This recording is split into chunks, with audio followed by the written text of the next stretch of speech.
Құрметті оқырман, бүгін сіздерге орамалдың қаншалықты қасиетті екенін, ырым-тыйымдар мен аңыздар жайлы баяндайтын боламын. Әрбір әйел өзі үшін де, қыздары үшін де біліп жүргені жақсы. Өйткені қазақ қоғамында орамалдың ерекше бағаланғандығын, халық арасындағы орамал тон болмайды, жол болады деген мақалдан да аңғаруға болады. Оны адамдар өзара сыйластық пен ықыласты көрсету үшін бір-біріне сыйға да береді.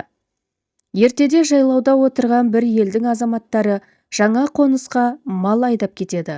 Бас көтерер азамат болмаған ауылға тұтқи елдан жау шапқанда, сол ауылдың бәйбішесі басындағы ақ орамалды шешіп, сойылға байлап, жауға қарсы шығып, оларды тоқтатады.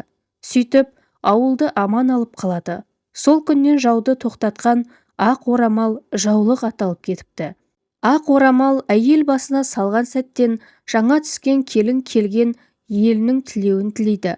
Жас келіннің іздегені байлық емес, 62 тамырын жібітер, дүниеге әкелер болашақ ұрпағының тілеуі. Қазақта жаңа түскен келін басына орамалын салып, жанжал болған жерге келіп, сәлем салса, тіпті қан төгіс болып жатса да тоқтатқан. Қазақ үшін орамалды сыйламау, ананы қорлау болып табылады. Көршім келін түсірді. 1999 жылы еді. Менің қызыма аяғым ауыр болатын. Басымнан орамал түспейді. Құрдастардың әйелдері кексе қатындарға ұқсамай шешші басыңдағыны дейтін. Мен болсам, үлкен енемнің мен келін боп түскенде басыма орамал тартып жатып, осы орамал серігің болсын Сәниям, атымды өзіне ыңғайлы қылып өзгертіп алған. Төркініңді сағынып жылағанда көзіңнің жасын сүртер туысың болсын. Жын шайтаннан қорғар періштең болсын. Басыңа қонған бағың мен бақытыңның куәсі болсын. Келешек ұрпағыңды тәрбиелеуге көмектесер ибаң мен ізетің болсын деп еді. Сол себепті орамалды тастамаймын. Қандай керемет аналарымыз келінге сыпайы сөздер мен орамалдың қасиеттерін мәнерлеп жеткізген. Бірде бөлтірік шешен ел аралап жүріп бір кедейдің үйіне келіп түседі. Торғай қамаса тұрмайтын жыртық киіз үй. Төрдегі текемет арасынан шөп өскен. Адам отыратын жер жоқ. Үй иесі ақсақал жоғары шығыңыз дегенде әйелі басындағы орамалын алып жерге төсепті. Бөлтірік шешен сонда келін, мұндай құрметті ешкімнен осы жасқа келгенше көрмеппін.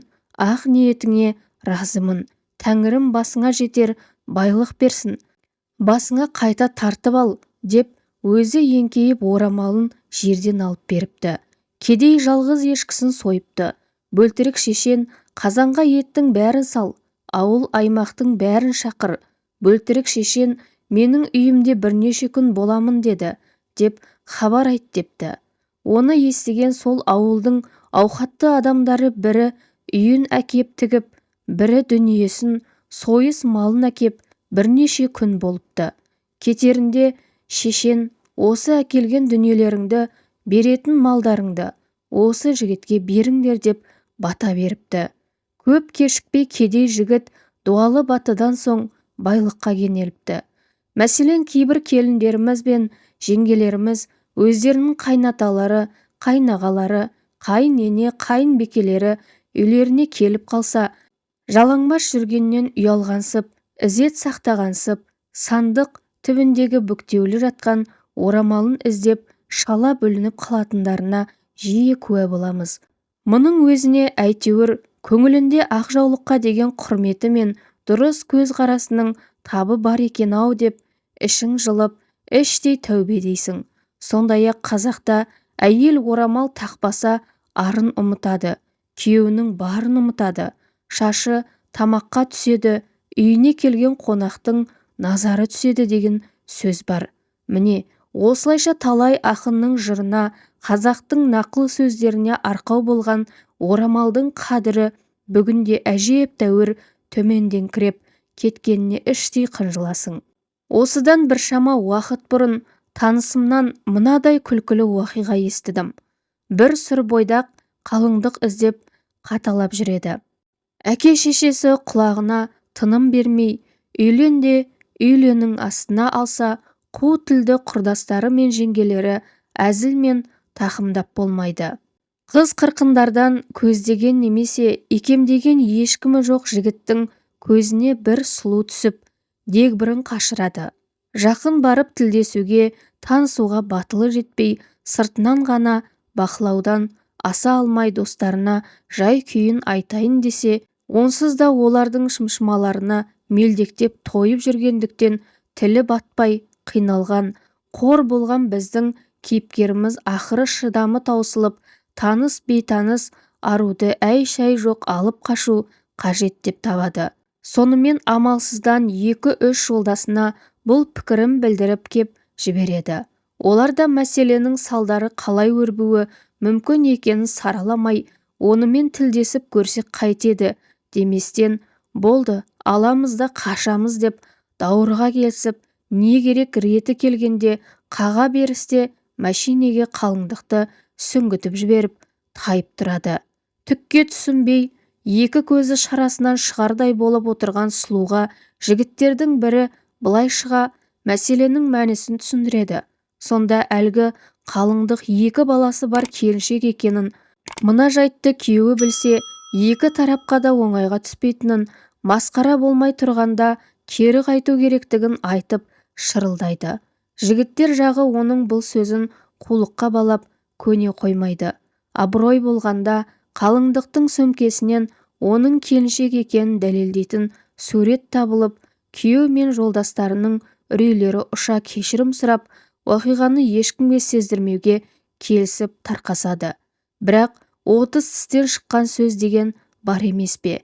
Негізінде орамал ана екенінің, біреудің Құдай қосқан жары екеніңді, ақ адал ниетпен аттаған шаңырағың бар екенін білдіретін белгі. Оның басты қасиеті де осында жатса керек. Бүгінде көпшілік орындарда, көшеде, үйде, түрлі мекемелерде басына қазақы әдеппен орамал тартып жүретін әйелдерді өте сирек кездестіресің. Бұл орамал тағу мәдениеттіліктің бір нышаны екенін ескермеудің салдары. Жалпы дәстүрдің озығы бар, тозығы бар деп тоқмейілсуге, орамалдан ада әйел затын түсінуге де болар. Дегенмен кешегі аталарымыз бен әжелеріміздің ақ жаулықты қадірлей білгендерінің себебі мен астарына үңіліп, бабалар үрдісін жалғай түссек, туымыз жығылып қалмас. Әйел затының кіршіксіз ары мен ниетінің белгісі саналатын орамалды тартудың физиологиялық жағынан пайдасы мол екені мамандар тарапынан ара гідік болса да айтылып жүр. Бұл жөнінде медицина ғалымдарының докторы профессор Қарлығаш Тоғызбаева өзінің бір сөзінде ер адамдар көбіне көктен, әйелдер жерден қуат алады. Сондықтан да болар әйелдің шашы магнит тәрізді, ауадағы кір, лас қуатты жинағыш келеді. Бұл да оның әсіресе бас ауруына ұшырауына әсер етеді. Менің өз тәжірибемде кездескендей, орамал тартқаннан кейін басыңның сақинасы, өзге де дерті жазылып кететіндер аз емес. Бұған қоса ашық-шашық жүрген әйел көктен өзіне қажет емес артық қуат алады.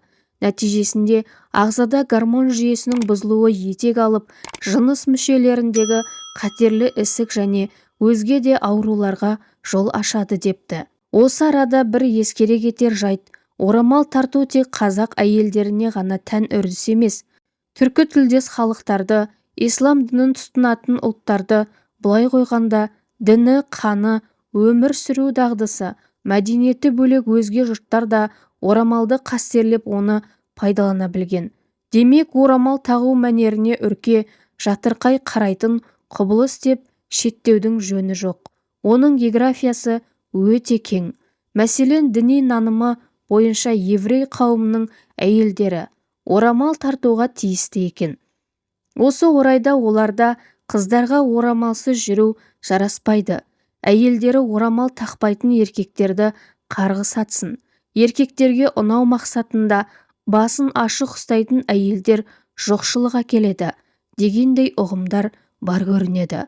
Бұдан бөлек, Яһуди дінінің ұстамы бойынша әйелдің жалаңбас жүруі жалаңаш жүрумен тең саналады екен.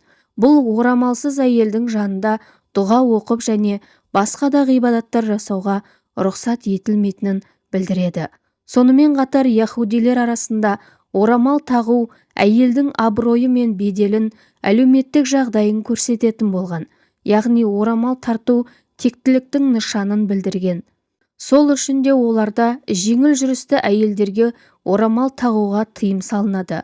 Алайда тағдырдың талайы мен Европаға тұрақтап қалған еврей әйелдері ортаға бейімделу мақсатында орамалдарын тастап, оның орнына парик тұтынып кеткен. Соның нәтижесінде бүгінгі яһуди әйелдерінің көпшілігі орамалды тек синагогаға барғанда ғана тағатын болыпты.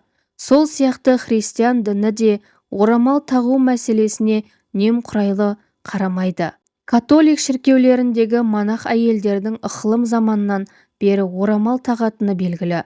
Бүгінгі католик дінінің негізгі заңдарында шіркеулерде әйелдерді бастарына орамал тағуға міндеттейтін арнайы баптар бар көрінеді. Амиш пен меннонилер секілді кейбір христиан ағымдары әлі күнге әйелдердің орамал тағуын талап етеді екен. Бұдан біз орыс халқының да орамалға деген оң көз қарасын аңғарамыз.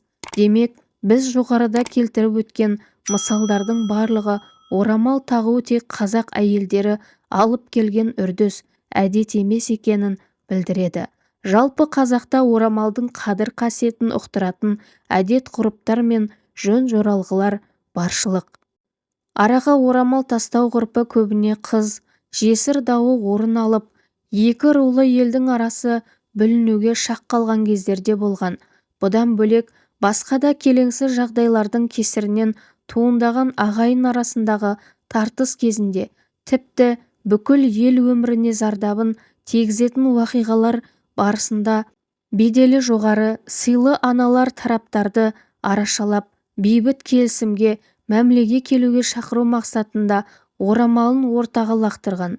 Ал ананы сыйлайтын, орамал қасиетін бағалайтын ер азаматтар әлгі орамалдан аттап өтуді ар санап, оның киесінен тайсақтап, қара күшке емес көзге жүгініп келісімге келген.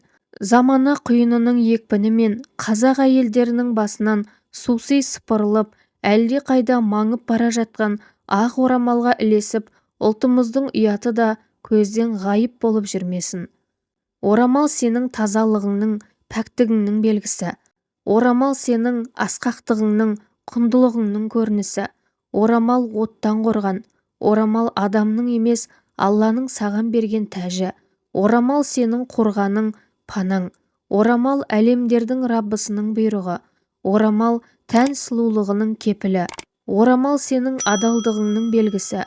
Орамал салихалы әйелдің белгісі.